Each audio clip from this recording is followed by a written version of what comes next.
Hello, Jordan. This is Sean. How are you? Hi, Sean. How's it going? Not bad, thanks. Thanks for making time for us again. Yeah, my pleasure.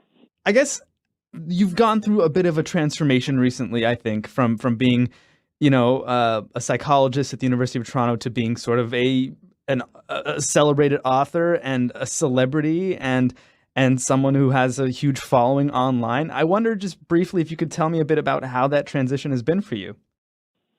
Well, it's gone from rocky to quite good. I mean, initially, when I made my first videos, it was rocky because my job was at risk and perhaps my practice as a clinician as well.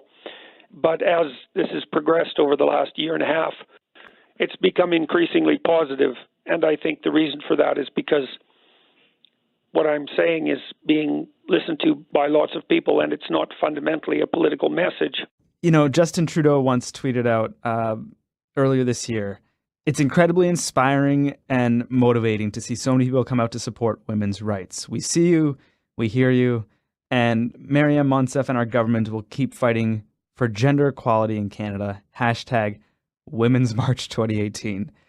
Your response to that tweet was, "Is that the murderous equity doctrine, Justin Trudeau? Do you understand where that leads? Yeah. Or do you think you'll do it differently?" Sure. My question is, sometimes I read things you write and they seem to incite the sort of toxicity we see on the internet that you seem on some level to want to avoid. You seem to want people to live their best possible lives. And then when I see tweets like that or hear some of the speech you use sometimes, it feels opposed to that self-betterment. I think that's because, with all due respect, that you fail to understand the danger of the equity doctrine. Look at it this way. In the 20th century, we saw mass murders take place on the right and the left. And we have some sense of when the right goes too far. Now, we know perfectly well that in the 20th century on the left, about 100 million people were killed in the name of political repression. But we don't have any clear guidelines for deciding when people on the left go too far, although clearly they can go far. And my study of totalitarianism, both on the right and the left, has indicated that the left go too far when they start to push equity doctrines. And so you might think that all that Trudeau's doing is trying to be nice to women, but I see something far darker underneath that. And with all due respect, I suspect I'm more informed about that particular element of history than you are.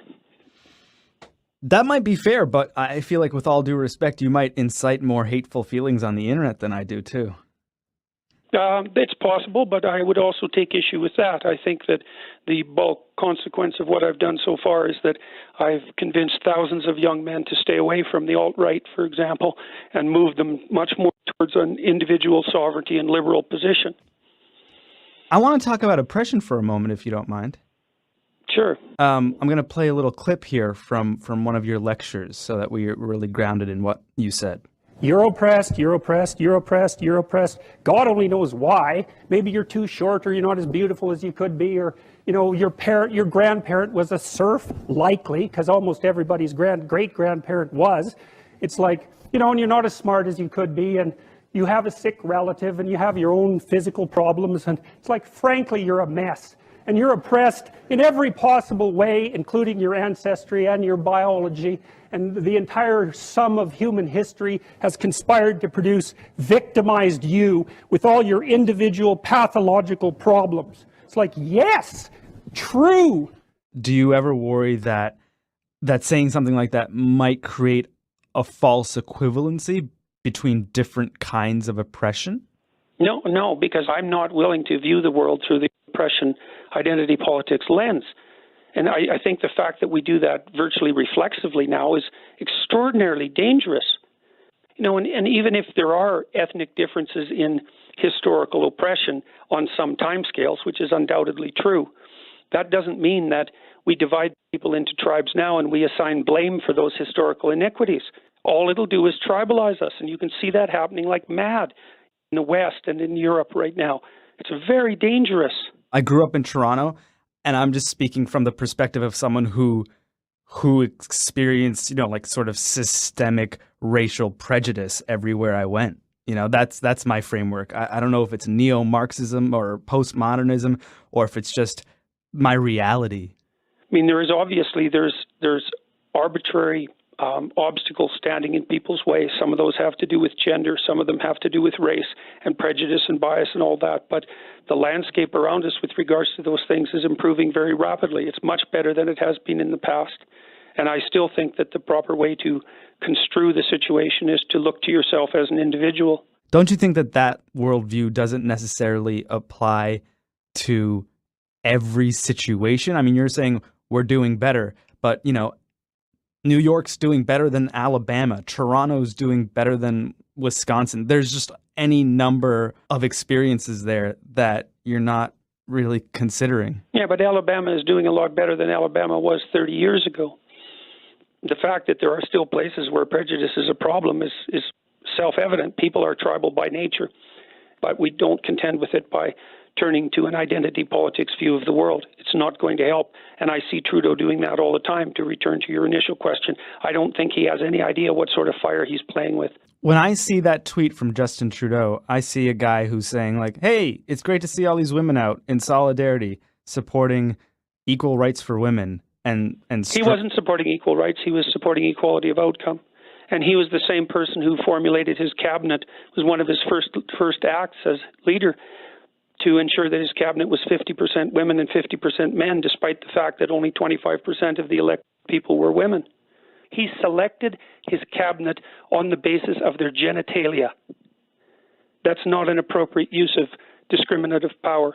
It's not the way you select competent people. But Jordan, haven't men been selecting cabinets based on genitalia for like centuries? No, I think that's an insane way of looking at the world. I really do believe that. You know, you really think that the right way to look at the world, the entire history of the world, that was up until we became enlightened in like the year 2000, what men were primarily doing was oppressing women. I don't think women were even allowed to be in these rooms for much of the entire history of the world. You accept this oppression narrative without question. You know, 120 I years don't. ago, I don't accept anything without question. I'm just telling you a fact. That's not a fact. Yes, it is. No, it's not. Women were expected to stay home and take care of the kids and cook a meal.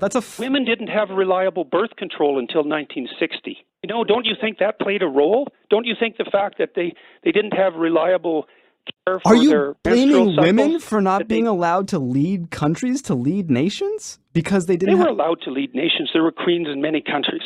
I think you have no idea how much this oppression narrative has saturated your thinking. Even though it's self-evident that what happened for most of human history was that men and women were terribly oppressed by the conditions of nature and not by each other. Do you think, is it not true that in the United States and Canada at least, women weren't allowed to vote until much later than men?